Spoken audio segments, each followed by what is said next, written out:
everyone. My name is Stephanie Bennett-Bode. I'm a space clearing practitioner, teacher, and the author of Your Spacious Self and A Year to Clear. This is the first in a series of 4 videos that distills my best secrets for clearing anything that holds you back. Even if physical clutter is not a problem for you, I invite you to watch because mostly what I'll be talking about is the internal, invisible clutter that afflicts us all on so many levels.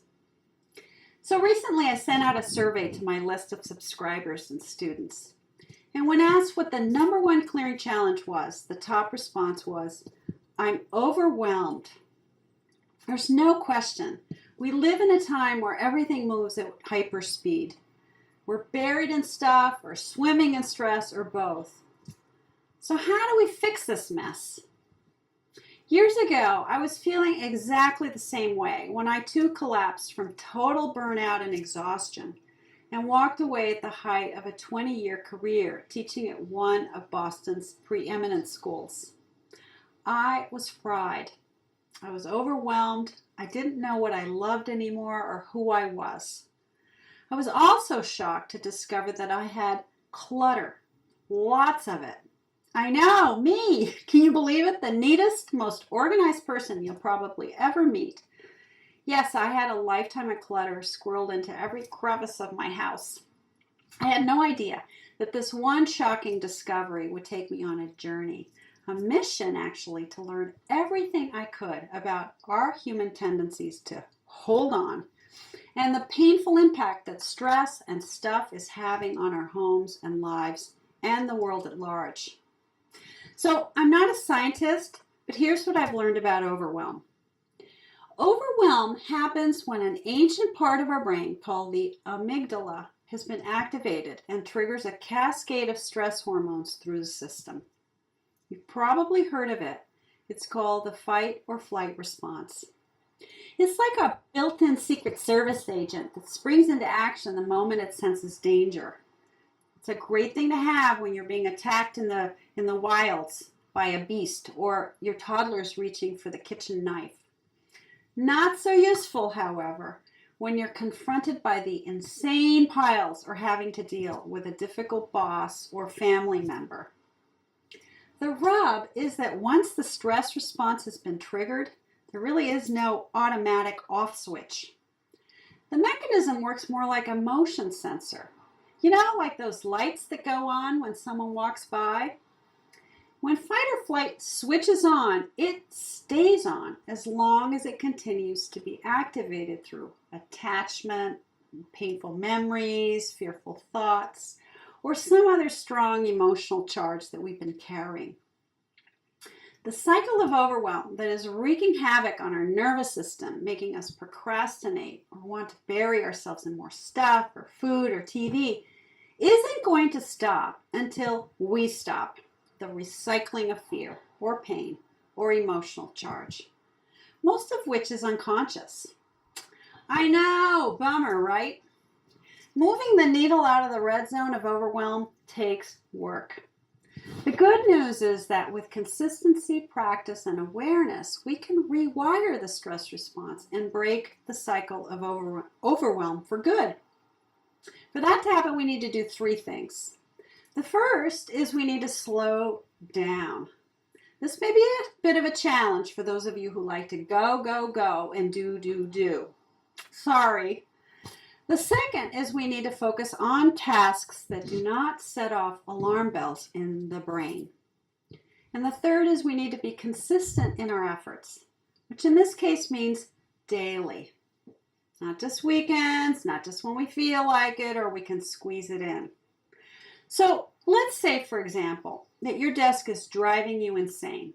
It's constantly getting slimed with papers, bills, gum wrappers, loose change.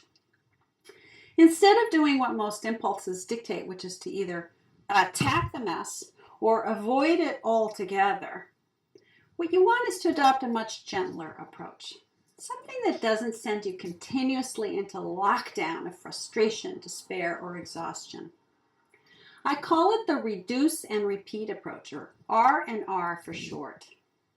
What this means is you reduce your area of focus and time spent, and repeat the task every day with awareness until the job is complete. Awareness is key here, and I'll be talking more about this in my next video. So every day, even if all you can handle is a single paper clip, or moving one pile from one corner of the desk to another, little by little, one drawer at a time, one step at a time, one breath at a time, with all the awareness you can muster. Tiptoeing around the amygdala, you begin to repeat the similar task until it starts to feel good and you start to see that gleamy empty space on your desk and inside yourself. Okay, I can already see the eye rolls and hear the groans and protests. But I have too much stuff and stress at this rate. It will take me a lifetime to clear it. Here's what I have to say about that. That's the overwhelm talking, not the real you. If my baby step method is making you cringe because of how lame or ineffectual it seems, let me tell you what is really going on under the radar when you adopt a simple, conscious, slow drip approach to clearing. It creates new neural pathways in the brain, which grow new habits that start to feel good, like really good, and magically expand into more effortless tending of other areas of your home and life. That is what I call the life-changing magic of 1 minute. So what is one thing you could do to reduce and repeat for 1 minute every day in your home or life? That would be the place to start. You can also try this. When the video is over, find a quiet place to sit, close your eyes, take a deep breath in and out, and bring your awareness to one thing in your home or life that makes you feel overwhelmed or is driving you insane with frustration. Once you have it, focus on this issue or problem. Focus on how this issue or problem makes you feel. That is, focus as much on the sensations in your body as you can. For example, your hands, are they hot? Are they cold? Are they prickly, tingly, clammy, grippy? How about your breathing? Is it shallow? Is it full? Is your mouth dry? Are you thirsty? Are you feeling some emotional weather arising like tears or sadness? After about a minute or so, take a nice easy breath in and a slow emptying breath out and just let it all go. Just let it go. Open your eyes and notice if you feel differently now than when you began the exercise.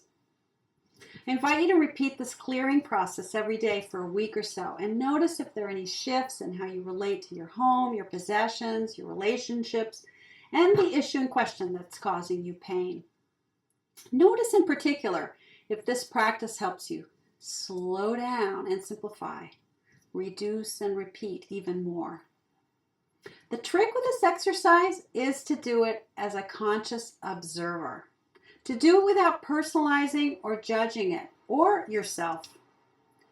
In my next video, I'll be talking more about the power of being a witnessing presence and give you my best secret to clearing anything that holds you back.